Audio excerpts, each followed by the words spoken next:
గుండా విశ్వేశ్వరరెడ్డి గాని, వివేక్ గాని, లేకపోతే రాజగోపాల్ రెడ్డి వీళ్ళందరినీ కూడా పార్టీలోకి ఆహ్వానించినటువంటి సందర్భం కూడా కనిపిస్తుంది. దీనిపై పూర్తి అప్డేట్స్ ఏంటి? ప్రవీణ్ చెప్పండి. రైట్. థ్యాంక్ యూ రాజ్ గారు. అయితే నిన్న బీఆర్ఎస్ ఎల్పీ ఒక సమావేశం అయితే జరిగింది. ఒక కేసీఆర్ దీనికి సంబంధించి ఒక కర్ణాటక ఎన్నికల ఫలితాలు ఏవైతే ఉన్నాయో అవన్నీ కూడా ఇక్కడ తెలంగాణలో ఎటువంటి ఎఫెక్ట్ చూపించు అని చెప్పేసి ఒకవైపు కేసీఆర్ అన్నారు. దీనికి స్పందించారు ఒక రేవంత్ రెడ్డి. అయితే ఆ మనం గతంలో చూసుకున్నట్లయితే ఇదే ఆ రోజు చెప్పారు. ఒక బండి సంజయ్ ఒక మాటలు చెప్పారు. ఆ కర్ణాటక ఎన్నికల ఫలితాలు అనేవి ఇక్కడ పునరావృతం కావు. ఎందుకంటే ఇక్కడ ప్రజల యొక్క వాతావరణం అలాగే పరిస్థితి కావచ్చు, ప్రజల యొక్క మానసిక ధోరణి కావచ్చు, ఇవన్నీ కూడా వేరు అని చెప్పేసి చెప్పారు. ఇదే క్రమంలో కేసీఆర్ కూడా ఈ విధంగానే అప్పీల్ చేయడంతో సో బండి సంజయ్ యొక్క విధానాలని ఇక్కడ అనుసరిస్తున్నారు. సో అక్కడ అలా బీజేపీ యొక్క బీఆర్ఎస్ ఒకటే అంటూ కూడా ఒక రేవంత్ రెడ్డి అయితే ఇక్కడ చెప్పడం జరిగింది. ఈ యొక్క తరుణంలోనే అందులో నుండి ఎవరైతే వెళ్ళారో ఇటులా కావచ్చు, ఇవే కావచ్చు, వీళ్ళందరూ కూడా మళ్ళీ తిరిగి రావాలి. ఎందుకంటే అమ్మ వంటిది కాంగ్రెస్ పార్టీ అని చెప్పేసి రేవంత్ రెడ్డి అన్నారు. అవసరమైతే నేను ఒక మెట్టు అయితే దిగుతాను. ఇక్కడ పెద్దలు ఉన్నారు. సో పెద్దల సమక్షంలో కూడా ఈ యొక్క సమస్యలు ఏమున్నా సరే దాన్ని పరిష్కరించే ధోరణిలో అయితే ముందుకు వెళ్దాం అంటూ ఒక మెసేజ్ లాంటిది ఇవ్వడం అయితే జరిగింది రేవంత్ రెడ్డి. అయితే మనం గతంలో చూస్తున్నట్టయితే ఇలాంటి చాలా వాదనలు అంటే సీనియర్ జూనియర్స్ ఇలాంటివి అయితే మాత్రం కాంగ్రెస్ పార్టీలో ఉన్నాయి. అయితే ఇప్పుడు మనం కర్ణాటక ఎన్నిక ఫలితాలు ఏవైతే ఉన్నాయో ఈ యొక్క కర్ణాటక ఎన్నిక ఫలితాలు అనేవి సర్వత్రా ఒక దేశమంతా ఉన్న కాంగ్రెస్ నేతలు కూడా కాస్త ఉత్సాహాన్ని నింపే ప్రయత్నం అయితే చేసింది. ఈ నేపథ్యంలో మనం చూస్తున్నట్లయితే ఎటువంటి మొన్నటి వరకు కూడా ఒక బీజేపీని ఒక టార్గెట్ చేసే విధంగా కేసీఆర్ మాటలు అనేవి ఉన్నవి. ఇప్పుడు చూసినట్లయితే ఫోకస్ కాంగ్రెస్ పార్టీ నేరుగా కాకుండా పరోక్షంగా అయితే 70-80 ఏళ్లలో ఒక దేశంలో ఎటువంటి అభివృద్ధి కూడా చేయదు కాంగ్రెస్ పార్టీ అంటూ కూడా ఈ విధంగా స్పందించి ఈ విధంగా కేసీఆర్ అయితే మాట్లాడారు. అలాగే ఇప్పటికి ఎన్నికలు వచ్చినా సరే ఒక 150 సీట్లు అయితే మేము సాధిస్తాం అంటూ ఒక ధీమా వ్యక్తం చేశారు కేసీఆర్. దీనికి కౌంటర్ రేవంత్ రెడ్డి అయితే ఈ రోజు ఒక ప్రెస్ మీట్ లో అయితే చెప్పడం జరిగింది. ఎక్కడ చూసుకున్నా సరే అభివృద్ధి ఒక 21 రోజులు చేసే ఒక రాష్ట్ర ఆవిర్భావ దినోత్సవ వేడుకలు ఏవైతే ఉన్నాయో ఘనంగా నిర్వహిస్తున్నారంటూ కూడా దానికి సంబంధించి ఒక ప్రకటనలు కూడా ఇస్తున్నారు. ఇవన్నీ కూడా ప్రజాధనాన్ని వృధా చేసే కార్యక్రమం చేపడతారు. అలాగే ఒక 100 ఏళ్లలో రావాల్సిన ఒక అభివృద్ధి ఏదో ఒక 10 ఏళ్లలో వచ్చిందంటూ గొప్పలు చెప్పుకుంటున్నాడు. ఎక్కడ వచ్చిందంటూ కూడా రేవంత్ రెడ్డి అయితే నిలదీయడం జరిగింది.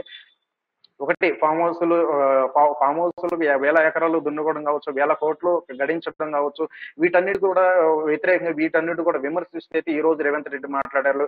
ఈ తరంలోనే ప్రతిసారి కూడా ఒకవైపు బీజేపీ అలాగే బీఆర్ఎస్ ఈ రెండు పార్టీలు కూడా ఏకతాటిపై నడుస్తూ ఒక ప్రజల్ని అభిపెట్టి వాళ్ళని మోసం చేసే కార్యక్రమానికి వీళ్ళిద్దరు కూడా శ్రీకారం చుట్టారు. ఇప్పుడు కర్ణాటకలో ఎన్నికల ఫలితాలు అనేవి ఒక చంపబెట్టులాగా ఆయన్ని ఒక బీజేపీ కావచ్చు. సో ఆ నేపథ్యంలో 40% కమిషన్ అవినీతిగా ఉన్న సర్కార్ కి అయితే కర్ణాటక ప్రజలు అయితే బుద్ధి చెప్పారు. ఈ నేపథ్యంలో ఇది ఎక్కడ కూడా రాబోయే ఎన్నికల్లో కూడా ఒక 30% కమిషన్ అని కేసీఆర్ మాటల్లోనే కూడా గతంలో చెప్పారు. ఈ నేపథ్యంలో 30% ఉన్న కమిషన్ ఒక అవినీతికి సంబంధించి సర్కార్ను కూడా బంధు పెట్టే కార్యక్రమం అయితే రాబోయే ఎన్నికల్లో ప్రజలు అయితే శ్రీకారం చుట్టారంటూ రేవంత్ రెడ్డి యొక్క మాటలు అయితే మనకి ఇప్పుడు స్పష్టం అవుతుంది. అయితే ఏదేమైనా సరే రాబోయే ఎన్నికల్లో మాత్రం ఒక కాంగ్రెస్ నేతల్లో ఉత్సాహం అయితే నెలకొంది. ఎట్టి పరిస్థితుల్లో మేము ఈసారి లాస్ట్ అవతరణ దినోత్సవం అనేది ఈసారి చేసుకుంటారు. నెక్స్ట్ రాబోయే ఎన్నికల తర్వాత మాత్రం అధికారంలోకి వచ్చేది మేము పరిస్థితుల్లో అప్పుడు అవతరణ దినోత్సవం మేము అంటూ కూడా ఒక ఉదాహరించి కూడా చెరువు. అయితే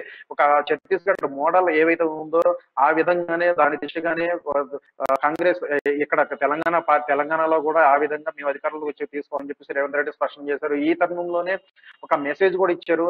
అయితే పార్టీ నుండి ఎవరైతే వీడి వెళ్ళారో ఇప్పుడు ఈటీలా కావచ్చు, వివేక్ కావచ్చు, ఇలా ఎవరైతే ఉన్నారో వీళ్ళందరం కూడా మళ్ళీ తిరిగి ఆహ్వానిస్తున్నారు. అవసరమైతే ఒక 2 మెట్లు నేనైతే దిగుతాను అని చెప్పేసి ఒక మెసేజ్ ఇవ్వడం. దీనికి అవతలి వారు ఎట్లా స్పందిస్తారని కూడా మనం వేచి చూడాలి.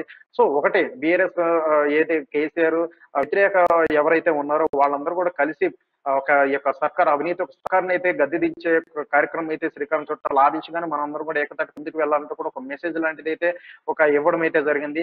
సో దీనికి సంబంధించి కూడా ఒక కన్నడ ఎన్నికల ఫలితాలు అనేవి వ్యూహాత్మకంగా తెలంగాణలో నడుస్తుందని చెప్పేసి కూడా స్పష్టం అవుతుంది. ఎందుకంటే గతంలో ప్రతిసారి కూడా మన గతంలో కూడా తెలుసు ఏటిలా అలాగే రేవంత్ రెడ్డి యొక్క మాటలో యుద్ధం జరిగింది. గతంలో అది అందరికీ తెలిసిన విషయమే. ఆఖరికి పదజాలం మన అన్పార్లమెంటరీ లాంగ్వేజ్ కూడా వెళ్ళిన పరిస్థితి కూడా ఉంది. ఈ నేపథ్యంలోనే ఒక కన్నడ ప్రజలు ఇచ్చిన తీర్పుని ఆహ్వానిస్తూ తెలంగాణ ప్రజల్లో తెలంగాణ ఒక కష్టాలు తీరాలంటే కూడా అందరూ ఏకతాటిపై నడవాలంటూ కూడా ఒక డైరెక్ట్ గా ఈటల రాజేందర్ పేరు కూడా ప్రస్తావించడం ఇక్కడ ఒక చర్చానీయాంశమైంది. ఎందుకంటే మరి గతంలో అన్ని మాటలకు అనుకోని కూడా ఈసారి పార్టీలు ఆహ్వానించినప్పుడు మరి అతను వస్తారా లేదా అని ఒక సర్వత్రా చర్చ కూడా చర్చకు అయితే దారి తీసింది. అయితే చూడాలి దీనికి సంబంధించి కూడా ఎటువంటి ఒక రాజకీయ వ్యూహాలు ఇవన్నీ కూడా చేపడుతున్నారు. ఇప్పటికే అవిన్ అయిపోయింది. ఎక్కడ రాష్ట్రంలో ఎక్కడ చూసినా నిన్న చెప్పాడు 100 ఏళ్ల యొక్క పాలన అనేది ఒక 10 ఏళ్లలోనే మేము సాధించాం, అంత అభివృద్ధి సాధించాం, అంత సంక్షేమ పథకంలో ఒక రాష్ట్రం ముందుకెళ్తుంది అనే దానికి చెంపపెట్టేలాగా రేవంత్ రెడ్డి అయితే కౌంటర్ వేయడం అనేది జరిగింది. ప్రతిసారి కూడా ఒక 1000 ఎకరాలు నీకు ఎక్కడి నుండి వచ్చాయని చెప్పేసి క్వశ్చన్ చేశారు. అలాగే ఒక ప్రాజెక్టు చూసుకుంటే పరంగా ఒక అవినీతి పరంగానే ఒక మనీని అనేది సరి చేసే విధంగా అయితే ఒక కార్యాచరణలో కేసీఆర్ ఈ విధంగా చేశాడు. ప్రజలు ఎక్కడో కూడా ఇప్పుడు ఇంటికో ఉద్యోగం ఇస్తున్నారు, ఇవ్వలేదు. నీళ్లు నిధులు నియామకాలు ఒక రాష్ట్రం ఏర్పడింది. దానికి సంబంధించి కూడా ఒక్క హామీ కూడా నెరవేర్చలేదు. నిరుద్యోగ భృతి ఇవ్వలేదు, అలాగే ఫీజు రియంబర్స్మెంట్, అలాగే డబుల్ బెడ్రూమ్ ఇళ్ళ, ఇలా ఎన్నో సంక్షేమ పథకాలకు సంబంధించి హామీలు అయితే నెరవేర్చలేదు.